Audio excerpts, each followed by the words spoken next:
9 thought habits that improve confidence.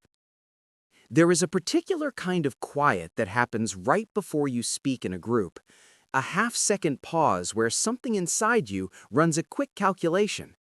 Is what I'm about to say worth saying? Most people around you never notice it, but you feel it every single time. And sometimes you decide not to speak, not because you had nothing to say, because something in you wasn't sure it was safe to.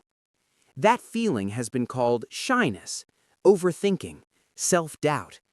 People who care about you might have said you need more confidence, as if confidence were a switch you simply hadn't thought to flip. But that framing has always felt incomplete, hasn't it? Because the problem was never that you didn't believe in yourself. The problem was something quieter and more specific than that. What's actually happening in those moments goes much deeper than confidence or the lack of it. What's happening is a pattern of thought, a set of mental habits that were shaped over years, often decades, and that now operate almost automatically beneath the surface of your daily life. These habits aren't flaws. They aren't signs that something is wrong with you. They are learned responses. And the remarkable thing about learned responses is that they can be examined, adjusted, and slowly replaced with something that serves you better. There is a concept in cognitive neuroscience called neuroplasticity, the brain's ability to reorganize itself by forming new neural connections throughout life. For a long time, the assumption was that the brain hardened after childhood, that patterns laid down early were more or less permanent. That turned out to be wrong. Research from the past 2 decades has shown that the brain remains changeable well into adulthood. The way you think today is not the way you are required to think tomorrow. But change at the neuro level doesn't happen through motivation or willpower. It happens through repetition, through thought habits that are practiced consistently enough to eventually become default. Most conversations about confidence focus on behavior. Speak up more, take up space, act as if. And while behavior matters, it tends to be a downstream effect. What lives upstream is the inner narration, the thoughts that run before, during, and after every social interaction, every risk, every moment of visibility. Those thoughts form patterns, and those patterns, whether you're aware of them or not, are shaping how you feel about yourself in real time. To understand where those patterns come from, it helps to think about the nervous system, not the personality. When a child grows up in an environment where approval is conditional, where love or safety depended on performance, compliance, or invisibility, the nervous system learns to scan for threat.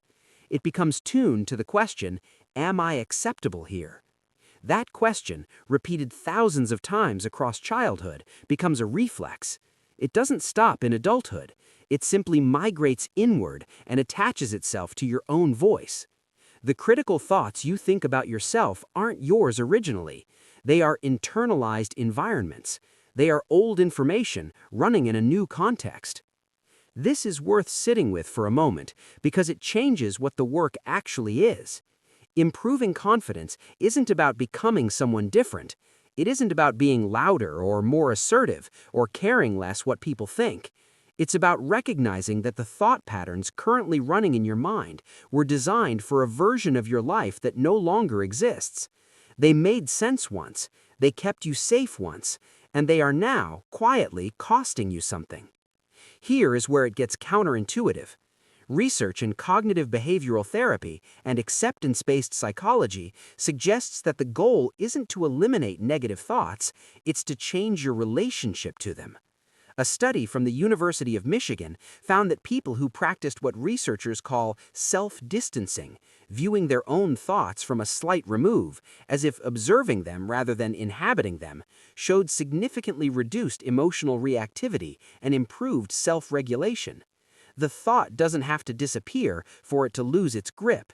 You simply stop treating it as a fact and start treating it as a suggestion you're free to decline. Layered on top of this is another quiet pattern, the way the confident mind narrates failure differently from the unconfident one. Psychologist Carol Dweck's work on mindset revealed something that sounds simple but carries enormous weight. People who see their abilities as fixed tend to interpret setbacks as evidence of permanent inadequacy. People who see abilities as developable tend to interpret the same setbacks as information. Same event, completely different internal story. And the internal story is what determines whether you try again. There are 9 specific thought habits that, when practiced consistently, shift the nervous system's default setting from threat detection to possibility detection.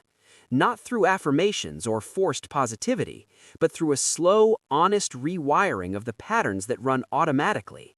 Things like noticing the difference between a thought and a truth, like catching the moment when your brain generalizes one bad outcome into a permanent identity, like learning to locate your body in the present rather than your mind in a feared future, like extending to yourself the same interpretive generosity you would offer without hesitation to someone you love. None of these are dramatic. None of them require a breakthrough moment or a confrontation with your deepest fears. They are small, repeatable shifts in cognition that accumulate over time into something that feels from the outside like confidence and feels from the inside like finally being able to breathe. There is no version of this work that is morally superior to not doing it. Some people move through the world differently, and that is not a hierarchy. There is no right way to be a person. But if you have spent years feeling like your inner life is louder than it needs to be, like the gap between who you are in your own head and who you are in the world is wider than it should be, that gap is not a character defect, it is a pattern, and patterns, unlike character, can change. You are not broken. The way you think makes complete sense given the experiences that shaped it. And the fact that you're here, paying this kind of close attention to your inner life, already suggests something about the quality of your self-awareness. That is not a small thing. Most people never look this carefully. If this felt like something you recognized rather than something you were told, there's more here that might be worth your time.